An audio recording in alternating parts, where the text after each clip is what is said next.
Have you ever felt like your kindness is being taken for granted? You give, you sacrifice, and you bend backward to help others, only to realize that instead of being appreciated, you're being overlooked or exploited.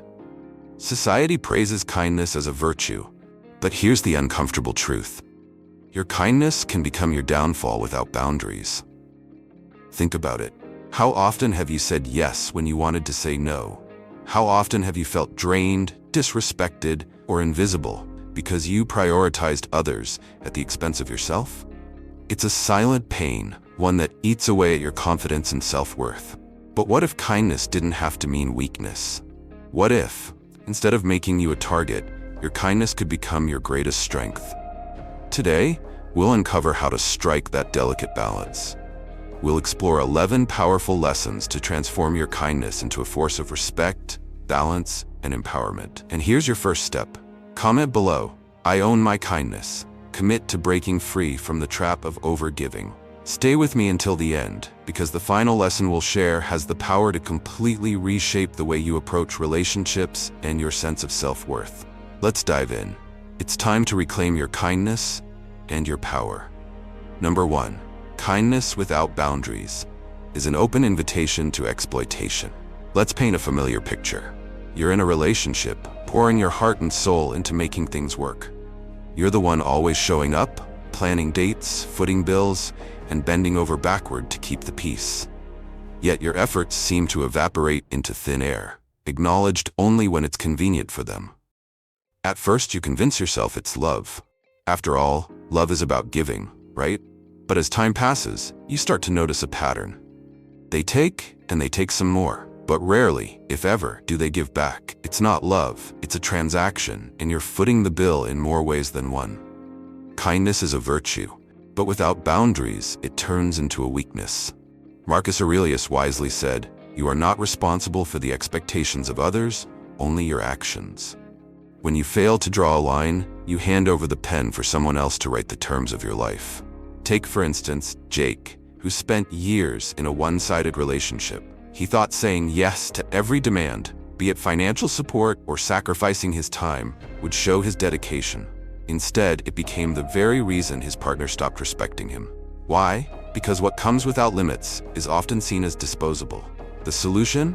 Learn to say no with grace but firmness. Saying no doesn't make you unkind, it makes you wise. Kindness with boundaries isn't selfish, it's self-respect. It signals that your energy, time, and resources are valuable, and only those who genuinely appreciate them deserve access. So the next time someone demands your kindness as an entitlement, pause and ask yourself, am I giving from a place of love, or am I being drained by obligation? If it's the latter, remember this: true kindness starts with being kind to yourself. Only then can you give to others without losing yourself in the process. Number 2. People-pleasing turns you into a shadow of yourself. The art of people-pleasing, a skill so many have perfected at the expense of their sanity. You know the drill. In the office, you're the one who says yes to every task, every late-night email, and every unnecessary meeting that could have been an email. Why? Because heaven forbid someone thinks you're difficult, or worse, not a team player. But here's the kicker. The more you bend over backward to keep everyone happy, the less they respect you. The boss piles on extra work because, hey, you never say no. The colleague dumps their responsibilities on your desk because you're so good at this. Soon, you're drowning in obligations while they're out the door at 5 p.m. sharp, living their best lives. Kindness without limits becomes a form of self-betrayal. Marcus Aurelius nailed it. Don't let others decide your value. Yet when you prioritize others' expectations over your values, you're handing them the keys to your self-worth. And trust me, they're not driving it anywhere you'd like to go. Let's talk about Tom, a real-life example of the dangers of people-pleasing in the workplace. Tom was the go-to guy in his office. Need help with a project? Tom's your man. Last-minute presentation? Tom's got you. But when it came time for promotions, guess what? Tom was overlooked because, as one manager put it, he's too nice, not leadership material. His endless sacrifices didn't make him a hero. They made him invisible. So, what's the solution? Stop trying to win everyone's approval. Instead, focus on your core values and goals. Prioritize what aligns with your purpose, and don't be afraid to disappoint a few people along the way. Respect isn't earned by being agreeable. It's earned by standing firm in what matters. The next time someone hands you yet another task with that sweet, manipulative smile, take a breath and ask yourself, is this helping me grow, or am I just feeding their expectations? If it's the latter, remember, the world won't end if you say no, but your self-respect might be if you keep saying yes. Number 3. Unreciprocated kindness disrupts emotional balance. Imagine this. You pour your heart and soul into a relationship, believing that your unwavering kindness and care will naturally inspire the same in return. You plan the surprises, remember the anniversaries, and offer your unwavering support during their tough times. Deep down, you hope, expect that they'll do the same for you when you need it most. But then, reality strikes. When it's your turn to lean on them, they're suddenly too busy, or not in the right headspace. The good intentions you invested in turn void, and the scales of emotional give and take tip heavily against you. The more you give, the more they take, and the more you feel a gnawing sense of emptiness, wondering why your kindness hasn't been met with the same energy. Here's the hard truth. Kindness, when driven by unspoken expectations, becomes a silent contract that the other person may not even know they're a part of. Epictetus warned us, give without expectation, but never invest endlessly in the unworthy. The problem isn't your kindness, it's where and how you choose to direct it. The real damage occurs when you equate someone's failure to reciprocate with your lack of worth. You start questioning yourself. Am I not good enough? Did I not give enough? This vicious cycle of self-doubt eats away at your confidence, leaving you emotionally drained. The solution lies in discernment. Kindness is a beautiful quality, but it should be reserved for those who value it, not taken as an invitation for exploitation. Be selective. Pay attention to actions, not words. Does this person make an effort to meet you halfway, or are they simply basking in the warmth of your generosity without giving anything in return? Remember, being kind doesn't mean being naive. It's about recognizing that true relationships are built on mutual respect and shared effort. If the scales remain unbalanced no matter how much you give, it's not your job to keep adding weight to the other side. Sometimes the kindest thing you can do, for both yourself and them, is to step back and let the imbalance speak for itself.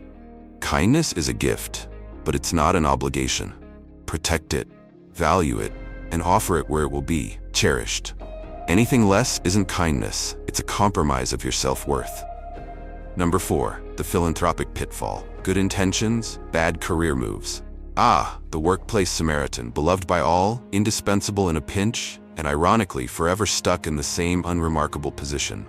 There you are, tirelessly assisting Linda from accounting with her Excel formulas, or rushing to help Tom in marketing meet his absurdly tight deadline. Your colleagues adore you. Your boss appreciates your team spirit. Yet, your career? Stagnant. What an altruistic tragedy. Marcus Aurelius, that Stoic sage, once wisely remarked, "Do not let trifles rob you of your purpose." If only he had a corporate LinkedIn account to share that nugget, you might have reconsidered spending an entire afternoon fixing Ted's PowerPoint animations. But alas, your generosity eclipsed your ambition, and now you're late for the project presentation that might have earned you a promotion. The irony is almost poetic. The problem with being the helpful one is not that you're kind or capable.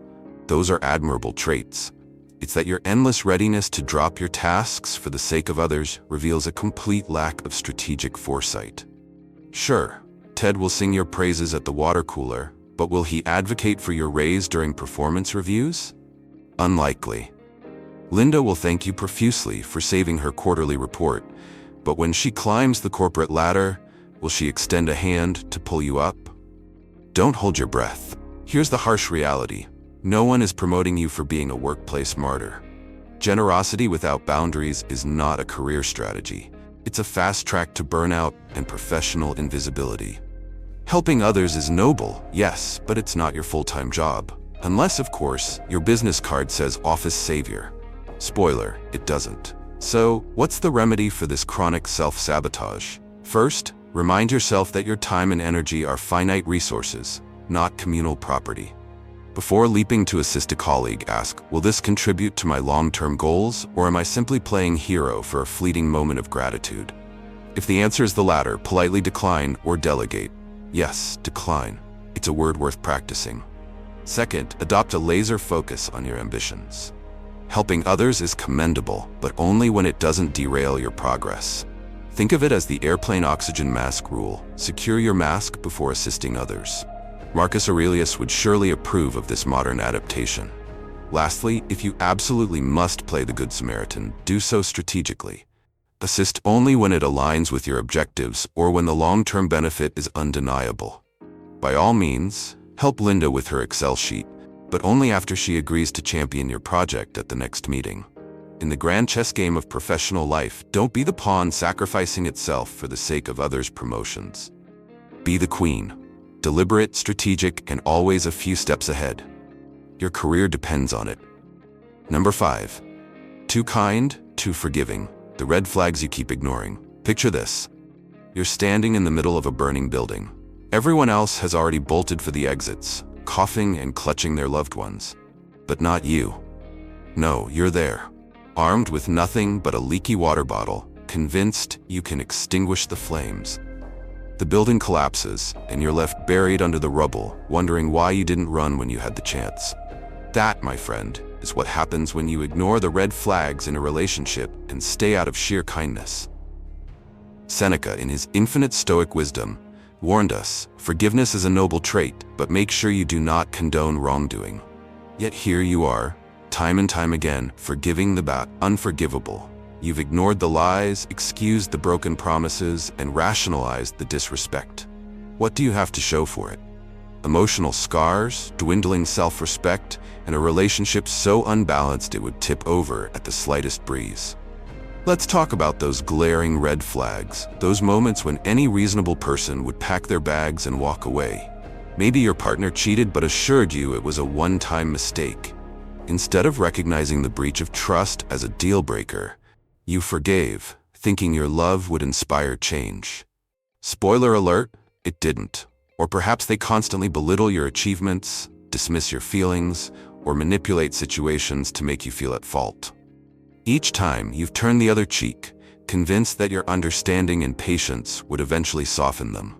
But here's the harsh truth. Forgiving without demanding accountability doesn't make you noble. It makes you a doormat. Kindness without boundaries isn't love.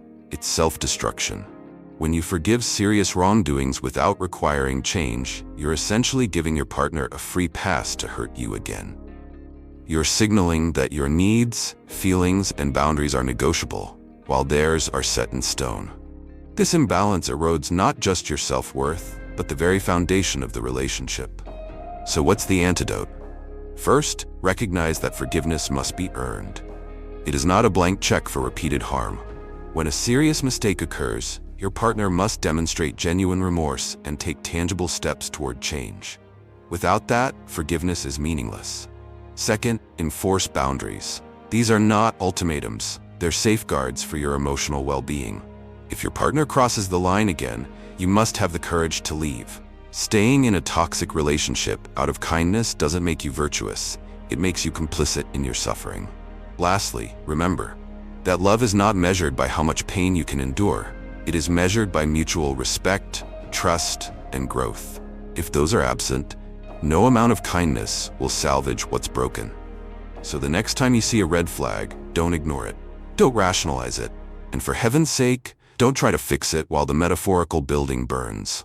Walk away. The exit is right there. Use it. Number 6. When sacrifice destroys respect. It starts with a smile and a selfless act. You give again and again, thinking it's love, thinking it's what makes a relationship thrive.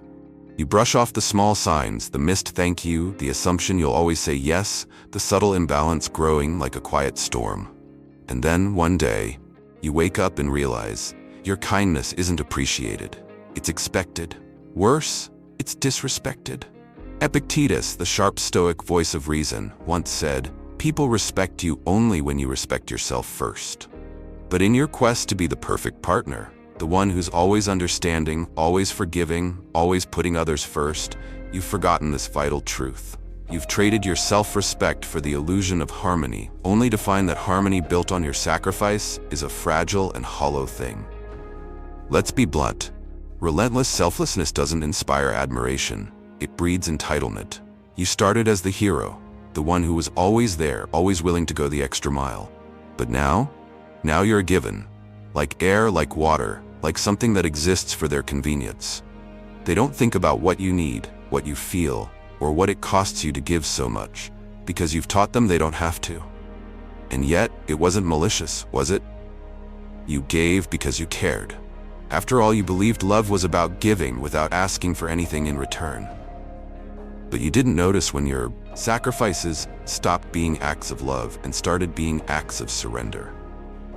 When did you stop asking for what you deserve? When did you stop believing you deserved anything at all? Here's the cruel truth. The more you give without boundaries, the less they value you. They take your compromises, your understanding, your endless forgiveness, and they don't see the person behind them. They see only what you provide. And over time, the person you were, the one who was vibrant and deserving and whole, gets lost in the shadow of their expectations. So what now? Do you keep giving, hoping that someday they'll notice, they'll change, they'll remember to respect you? Or do you stop?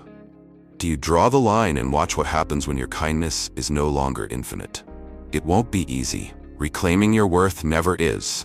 You'll need to say no where you once said yes.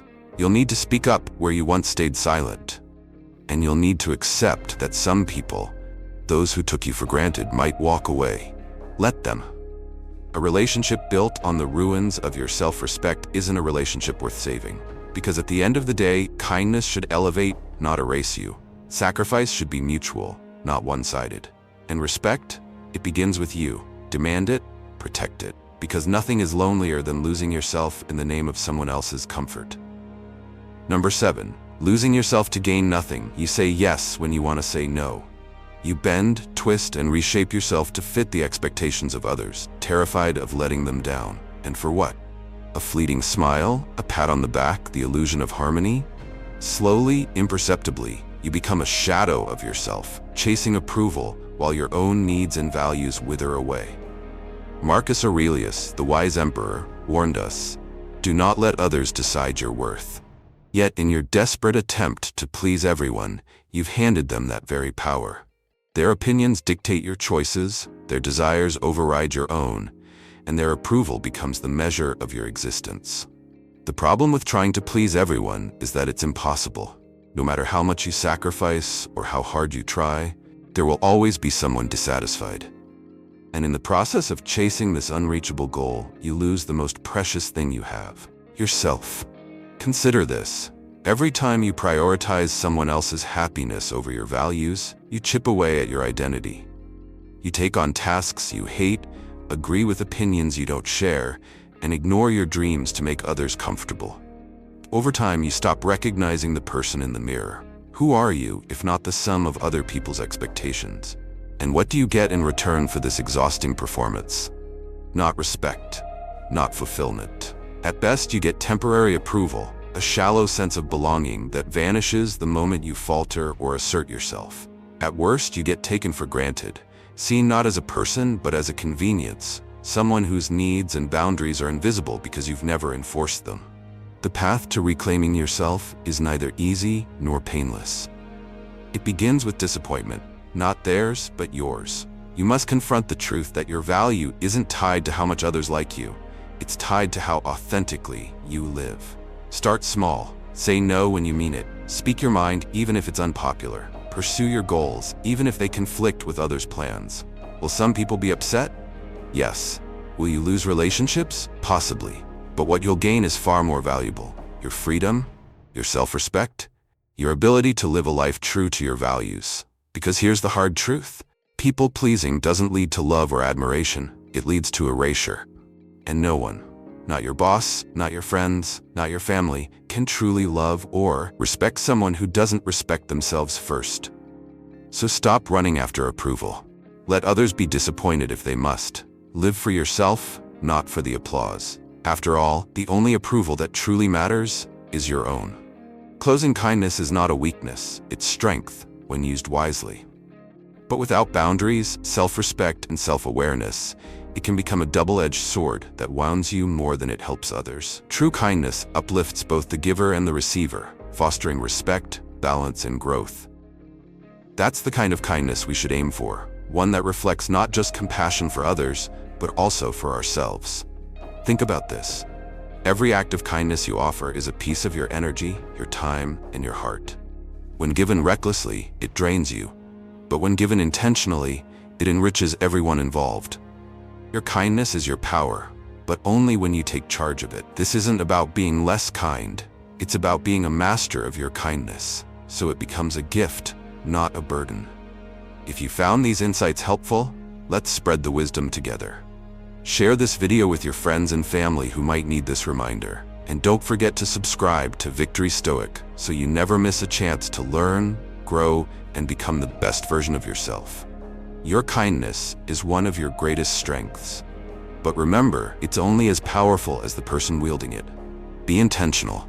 Be wise. Live with strength, balance, and purpose. You've got this, and we're here to help you every step of the way. See you in the next video.